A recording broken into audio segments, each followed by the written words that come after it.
নমস্কার বন্ধুগণ, আজ তোমাদের সবার সাথে খুব সহজ এবং সুস্বাদু চিকেন কষার রেসিপি শেয়ার করলাম। তার জন্য দেখো, প্রথমেই কড়াইতে তেল দিয়ে তেলটা ভালো করে গরম হলে আলুগুলোকে নুন হলুদ দিয়ে ভেজে তুলে নিলাম লাল লাল করে।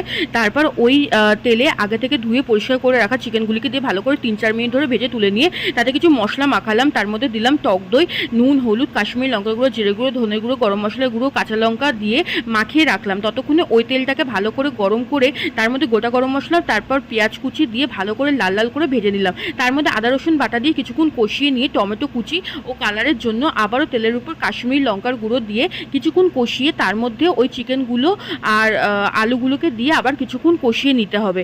তারপর আবার ভালো করে কষিয়ে নিয়ে মশলা ধোয়া সামান্য জল দিয়ে 15 মিনিট মিডিয়াম আছে ঢাকনা চাপা দিয়ে রেখে তুলে নিয়ে ধনেপাতা কুচি ছড়িয়ে দিলে রেডি আমাদের চিকেন কষা। তোমরা দেখলে কালারটা কত সুন্দর এসেছে, তাহলে তোমরাও একবার হলেও এভাবে করে খাও আর কমেন্ট করে জানাও কেমন লাগলো। আর অবশ্যই সাবস্ক্রাইব করতে ভুলো না। জানি সবাই খুব ভালো থেকো, টাটা বাই বাই।